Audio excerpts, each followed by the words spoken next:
بسم اللہ الرحمن الرحیم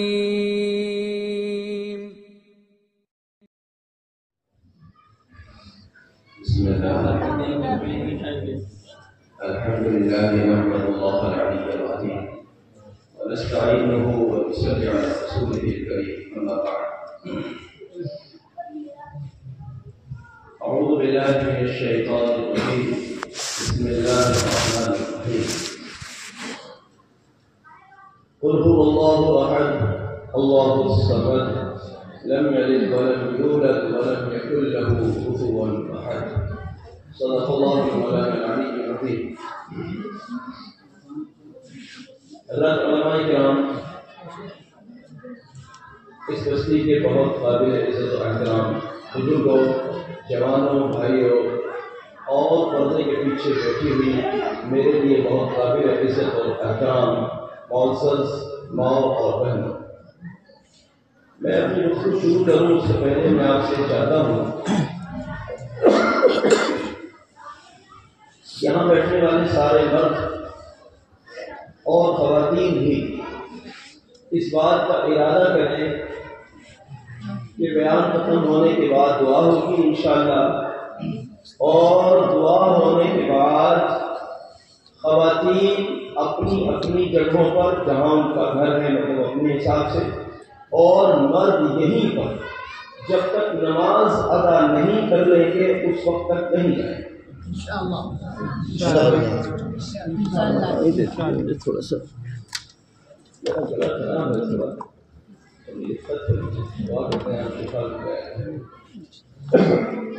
تو نماز پڑھنے والے نہیں جائیں گے نا انشاءاللہ۔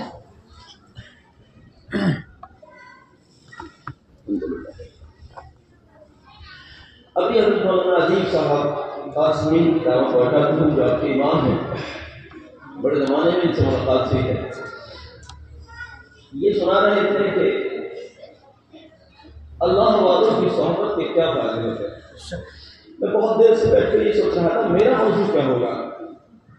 ہمارا موضوع عام طور پر سیرت ہوتی ہے، تو نوجوان عالم دین چلے گئے تھے، ذمہ دار ہے، تو مولانا مستقیم صاحب خطاب کر رہے تھے، بڑے خوبصورت انداز سے انہوں نے سیرت کے مختلف گوشوں پر روشنی ڈالی، اور میں پیچھے مراقبے کی شکل میں گویا کہ ان کے لیے دعا کر رہا تھا کہ رب تعالیٰ ان کو جزائر خیر دے۔ یہ جوان ہیں اور اتنے خوبصورت ٹاپک پر اتنے خوبصورت انداز سے یہ گفتگو کر رہے ہیں، اگر وہ ہوتے تو میں ان سے کہتا اگر آپ نے اس عنوان کو قائم رکھا اپنی زندگی میں تو آج تک تاریخ گواہ ہے، اور تاریخ چھوڑیے میاں، زمین و آسمان اس بات کے گواہ ہیں، جن لوگوں نے نبی صلی اللہ علیہ وسلم کی سیرت و سنت کو اپنی زندگی میں داخل کیا ہے، وہ ایسے چمکتے آئے ہیں جیسے آسمان میں یا سورج یا چاند نظر آتے ہیں، کہ ساری بلندیوں کا تعلق حضرت نبی اکرم صلی اللہ علیہ وسلم سے تعلق کے ساتھ جڑا ہوا ہے۔ آپ کے ساتھ جتنی بھی بلندیاں ہیں ان ساری بلندیوں کا تعلق اس بات سے ہے، یا پھر جتنے بھی تنزل آپ کی زندگی میں ہیں ان سارے تنزلات کا تعلق اس بات سے ہے کہ آپ کا تعلق اللہ کے رسول صلی اللہ علیہ وسلم سے کتنا زیادہ ہے یا پھر کتنا کم ہے۔ اگر آپ کا تعلق نبی صلی اللہ علیہ وسلم سے مضبوط ہے، ان کی محبت آپ کے دلوں میں اگر مضبوطی سے ہے، اگر آپ کا دل حضرت محمد صلی اللہ علیہ وسلم کی محبت کے ساتھ دھڑکتا ہے، تو پھر میں آپ کو موسیٰ سناتا ہوں ان علماء کرام کے سامنے ذمہ داری سے کہہ رہا ہوں۔ اگر آپ کا تعلق نبی صلی اللہ علیہ وسلم سے ہے، اگر آپ کو نبی صلی اللہ علیہ وسلم سے محبت ہے، اگر آپ نبی صلی اللہ علیہ وسلم کی محبت میں آپ کا دل دھڑکتا ہے، اگر آپ کی آنکھیں نبی صلی اللہ علیہ وسلم کی محبت میں اشک برساتی ہیں، تو پھر سن رکھو، تیار ہو جاؤ اس بات کے لیے کہ انشاءاللہ الرحمن ضرور وہ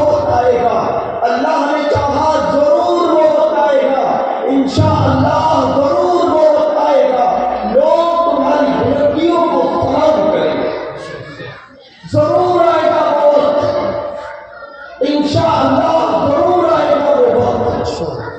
اگر میں اس جملے کو 1 کروڑ مرتبہ بھی کہوں وہ کم ہے. پھر سنو اپنی بات. اگر تمہارے دل نبی صلی اللہ علیہ وسلم کی محبتوں سے خالی ہے، نعوذ باللہ من، اگر تمہاری آنکھیں دنیا کی تمام عرض کے لیے، دنیا کے خوف و خطر کے لیے، دنیاوی مفاد کے لیے، دنیاوی مقاصد کے لیے اگر آنکھیں برساتی ہیں، اشک برساتی ہیں، لیکن آپ کی آنکھیں نبی صلی اللہ علیہ وسلم کی محبت کے لیے اشک برسانے سے محروم ہے، آپ کا دل نبی صلی اللہ علیہ وسلم کی محبت میں دھڑکنے سے محروم ہے، تو پھر سن رکھو ضرور آئے گا وہ وقت جب تم تنزل کا شکار ہو جاؤ گے اور کائنات کا کوئی بھی بڑے سے بڑا ہمالیہ اپنے وقت کا تمہیں اس تنزل سے نہیں روک سکے. یہی اصول ہے بلندی کا، یہی اصول ہے مستیوں کا.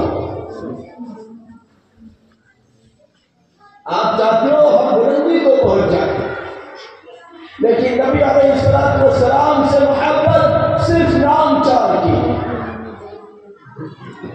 آپ چاہتے ہو پستیوں سے بچ جائیں، لیکن نبی علیہ السلام کے طریقوں سے دوست صرف دعووں کی حد تک.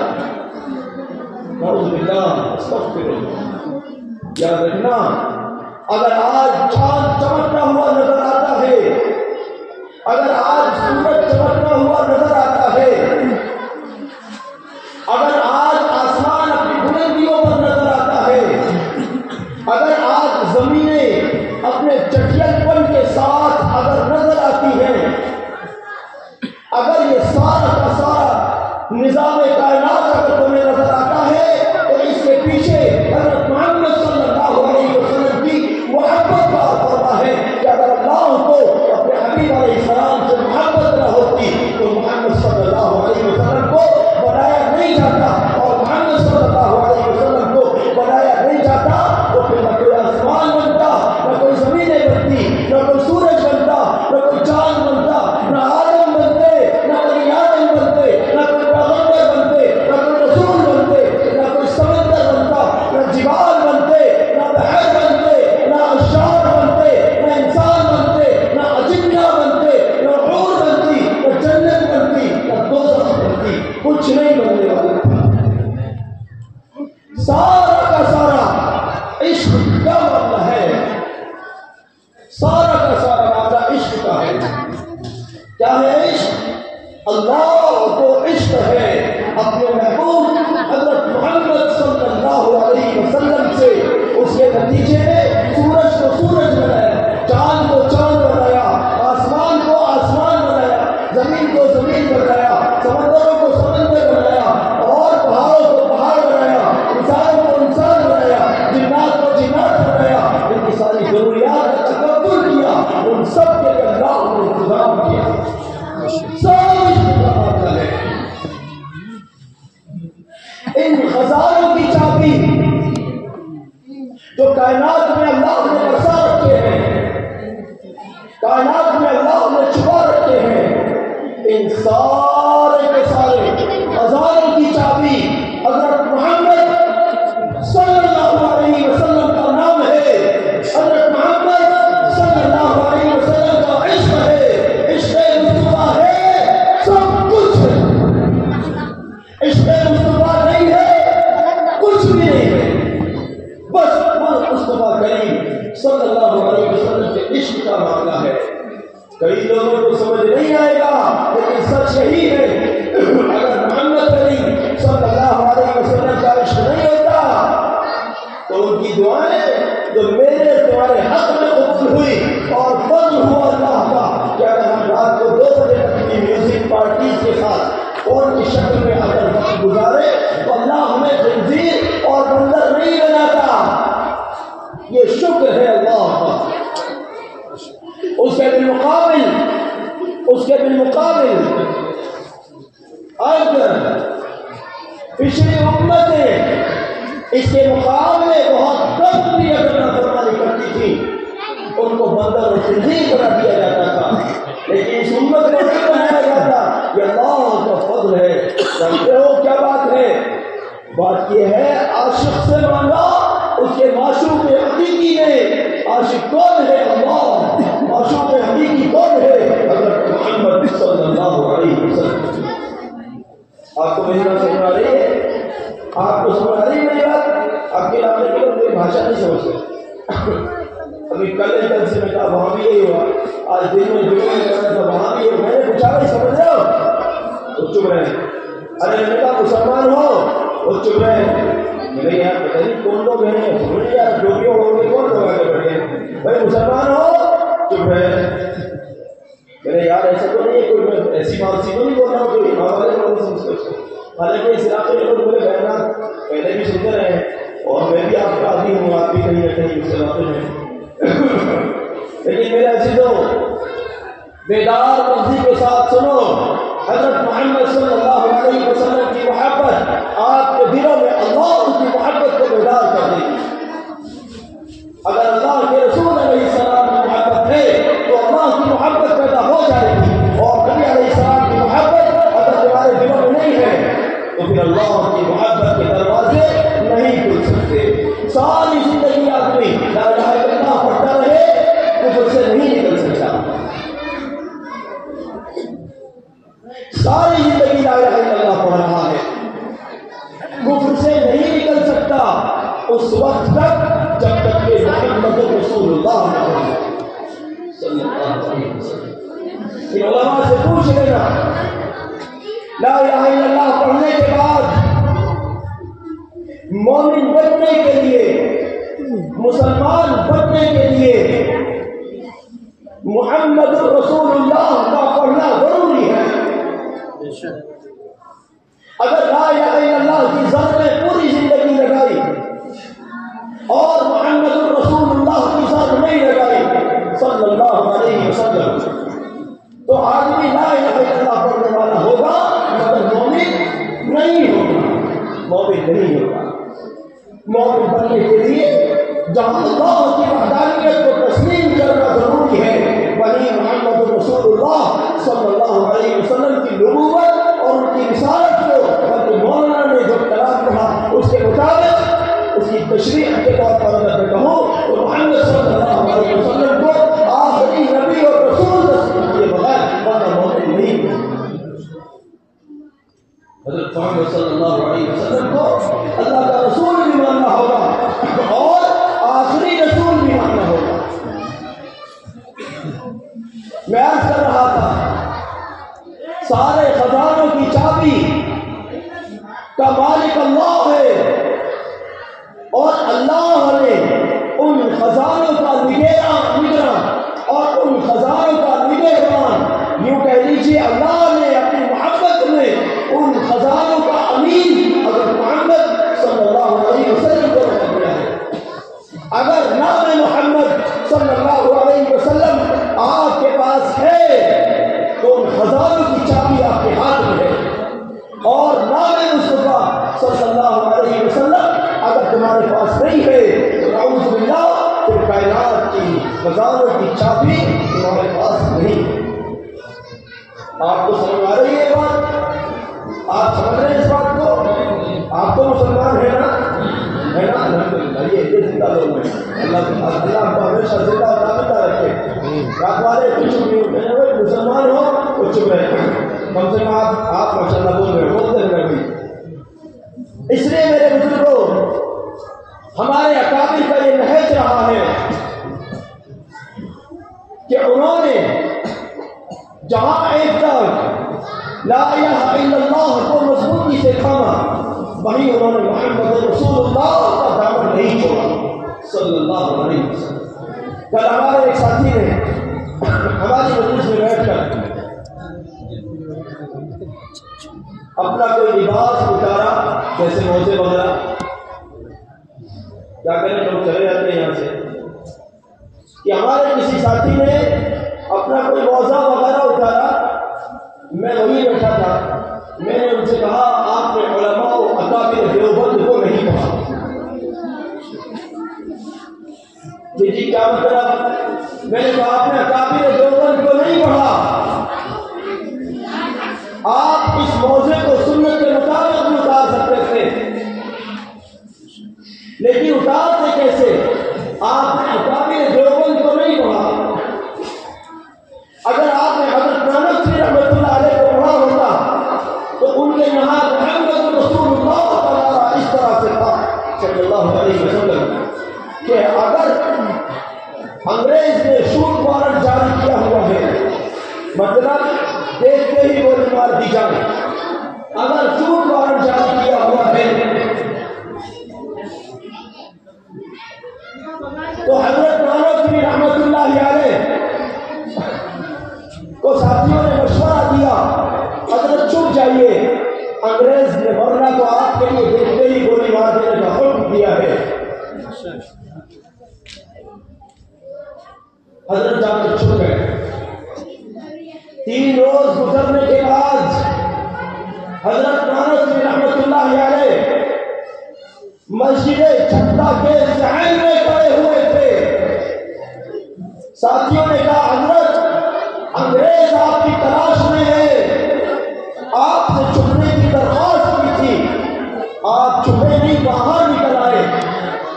حضرت نے فرمایا سنت کے اتباع میں چھپ گیا تھا، سنت کے اتباع میں باہر آ گیا ہوں. سنت یہ ہے، ابھی حضرت مولانا آپ اس کو فرما رہے تھے کہ حضرت ابوبکر صدیق رضی اللہ عنہ کے ساتھ حضرت نبی اکرم صلی اللہ علیہ وسلم چھپے ہیں، 3 دن چھپے ہیں اور 3 دن کے بعد نہیں چھپے ہیں. حضرت نانوتوی رحمۃ اللہ علیہ نے فرمایا سنت کے اتباع میں چھپ گیا تھا، 3 دن چھپنا سنت ہے، لہٰذا میں نے اس سنت کو ادا کیا. اب اگر میں 4تھے دن بھی چھپا رہا تو یہ سنت کے خلاف ہوگا اور نانوتوی کو یہ منظور نہیں ہے کہ کوئی ایک سنت کہ کوئی یہ ہے اکابر علماء دیوبند، یہ ہے اکابر علماء دیوبند. سنو اکابر علماء دیوبند کی شان، دیکھو ان کا عشق محمد رسول اللہ. فرمایا 4تھے دن اگر چھپ گیا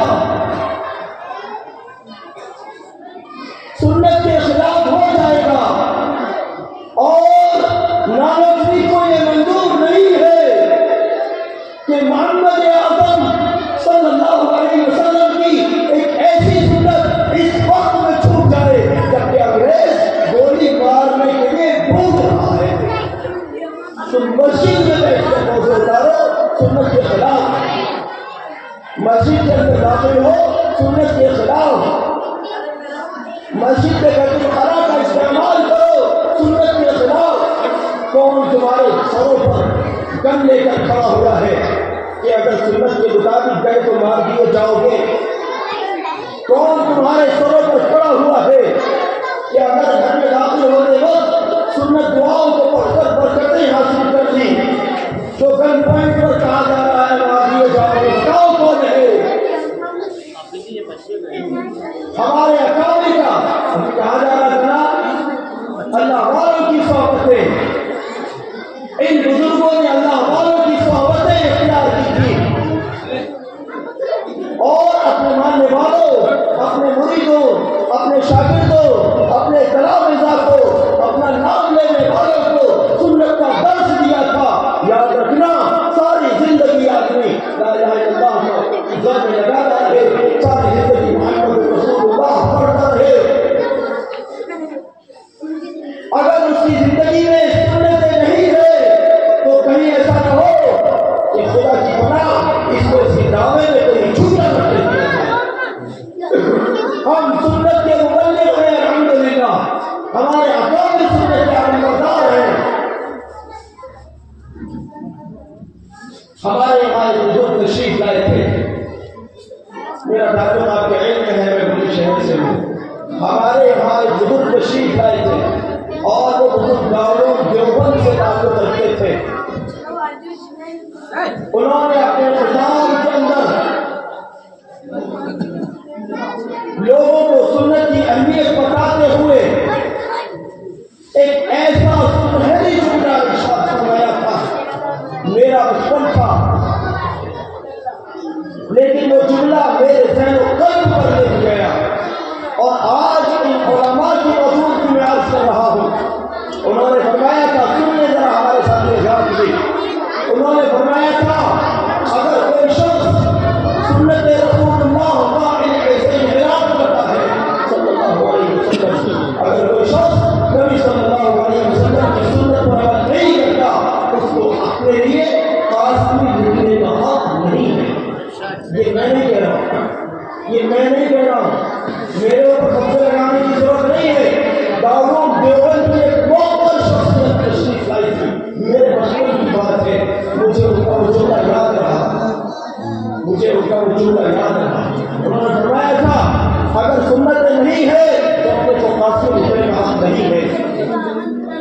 ہمارے لوگ اپنے آپ کو دنوں رات لا الہ الا اللہ محمد رسول اللہ کے تسبیح ہاتھ میں لیے رکھتے ہیں. بہت مبارک ہے آپ کا یہ عمل. اگر آپ سنجیدگی بنائیں گے تو مجھے کہنے میں مزہ آئے گا, آپ کو سننے میں مزہ آئے گا. صحیح بات یہ ہے کہ ان بچوں کے وجود نے آپ کی مجلس کی سنجیدگی کا بیڑا پار کیا ہوگا. صحیح بات تو یہ ہے, ان کے لیے کوئی اور مناسب سی جگہ بنا دی جاتی تو شاید زیادہ اچھا ہوتا. ہمارے کچھ لوگ سن رہے ہیں, اچھے سے سن رہے ہیں. اصل میں آپ کو بچیوں کو بٹھا رکھا ہے, بچیوں کی فطرت کے خلاف ہے کہ وہ چپ ہو جائیں. بچے ہوتے تو شاید آپ کی بات مان لیتے, لیکن بچیاں نہیں مان سکتی. یہ بڑا مسئلہ ہے, ان کی فطرت ہی نہیں چپ ہونا.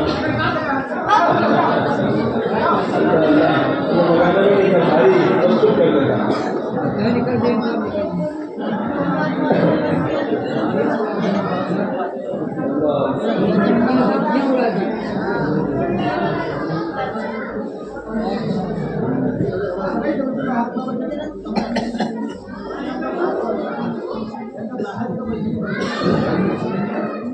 آپ لوگ نہیں اور بیٹھ جاؤ, کوئی بات نہیں ہے. یہ بزرگ حضرات جب آپ سے کہیں تو مان لیں, کوئی بات نہیں. چلیے بھائی, اب درود شریف پڑھ لیں. اللهم صل على محمد وعلى آل محمد كما صليت على إبراهيم وعلى آل إبراهيم إنك حميد مجيد. اللهم بارك على محمد وعلى آل محمد كما باركت على إبراهيم وعلى آل إبراهيم إنك حميد مجيد. مجھے انہوں نے بس ایک گھنٹے کا وقت دیا ہے. میری آواز آپ کے سامنے ہے, پتہ نہیں کب چل رہی ہے اور کب خدا حافظ کہہ جائے. اس لیے آپ اب میرا ساتھ دیتے ہیں, بچے چلیں گے, آپ بیٹھے رہیں اور میری بات کو کریں. میں کہہ رہا تھا ہمارے اکابر کی پہچان یہ ہے کہ ہمارا دعویٰ یہ ہے کہ جو شخص محمد رسول اللہ کو کہتا ہو لیکن حضرت محمد کریم صلی اللہ علیہ وسلم کی سنتوں سے اعتراض کرتا ہو, صحیح بات یہ ہے وہ محمد رسول اللہ کے دعوے میں سنجیدہ نہیں.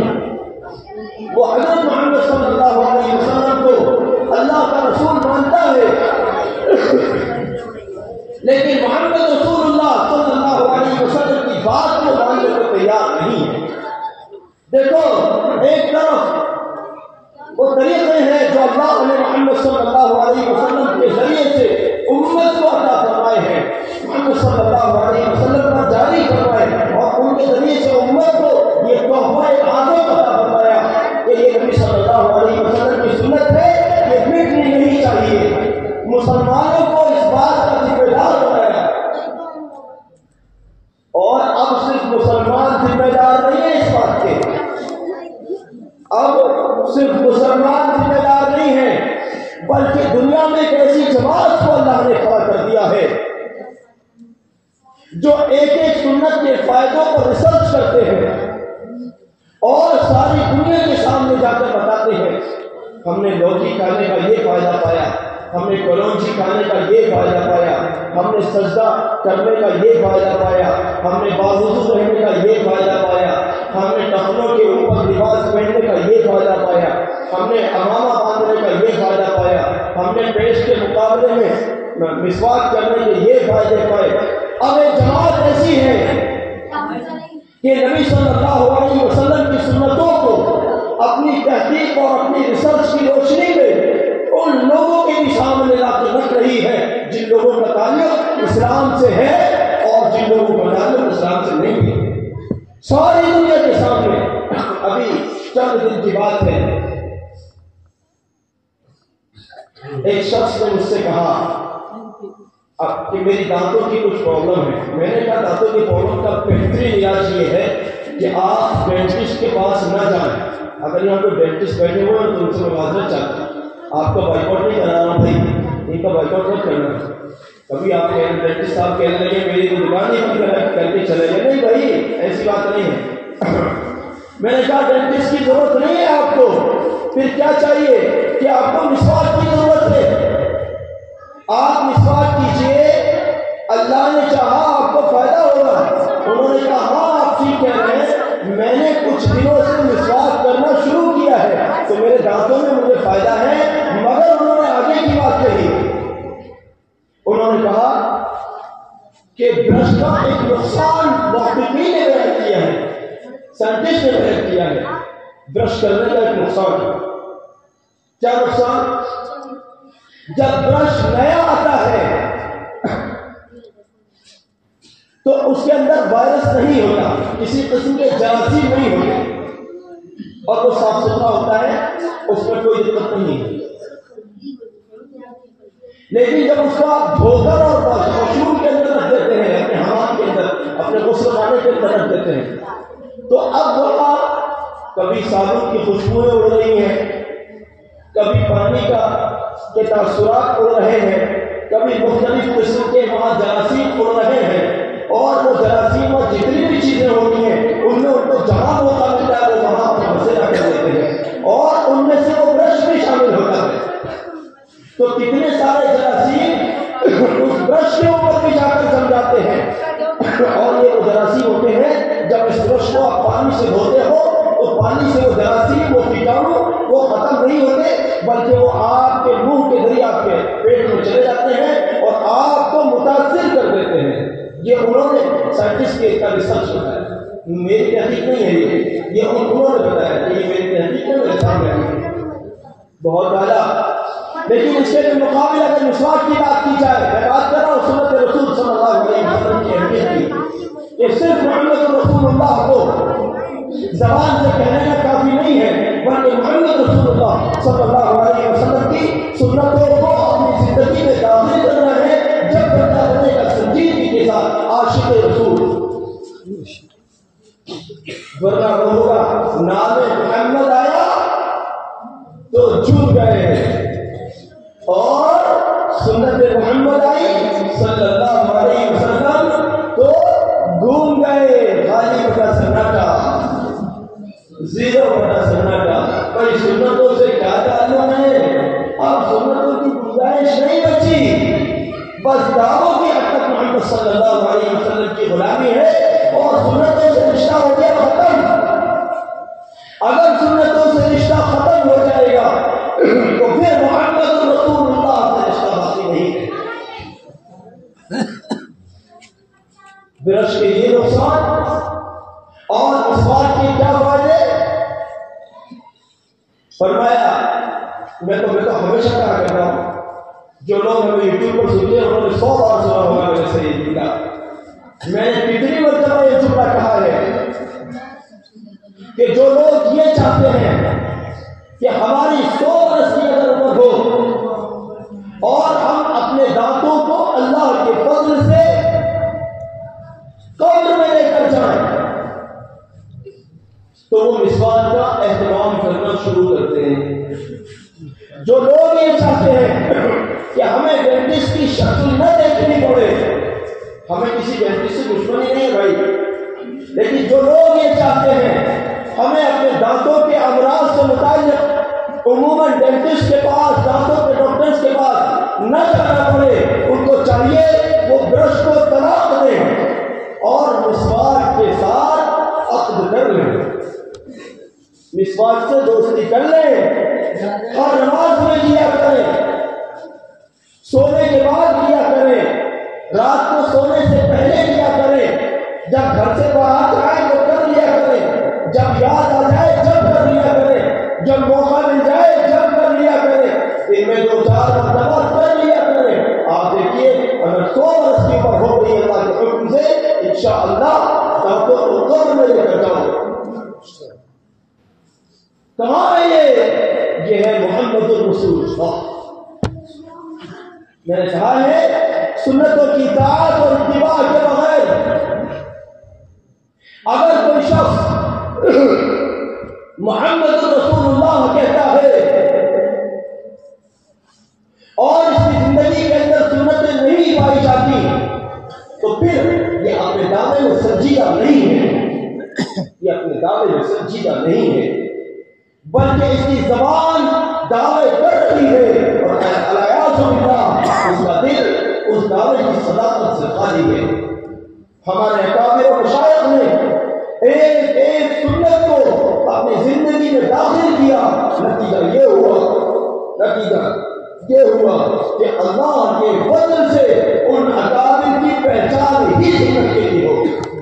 پچھلے دنوں ہمارے یہاں دارالعلوم دیوبند میں عرب کے بہت بڑے مہمان تشریف لائے تھے، شاید آپ کو پتہ نہیں ہوگا۔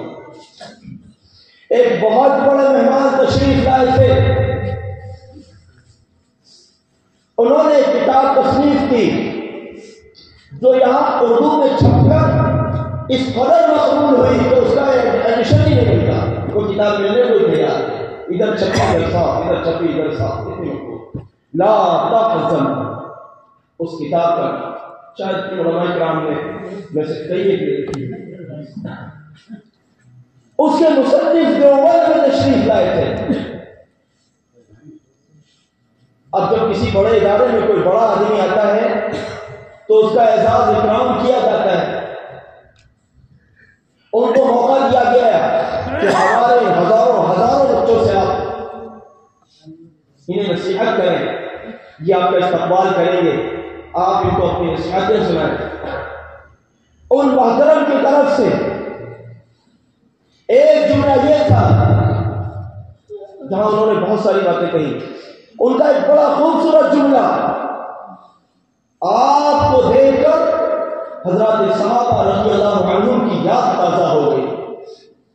میری نصیحت ہے آپ کو کہ اپنی اس پہچان کو باقی رکھنا، اس کو ختم نہ ہونے دو۔ یہ لا تحزن کے مصنف نے دارالعلوم دیوبند میں کھڑے ہو کر کہا تھا جبکہ وہ سعودی عرب سے اور وہاں کے ایک موقر عالم تھے۔ ہمارے اکابر کی پہچان ہے سنت، ہماری پہچان ہے سنت۔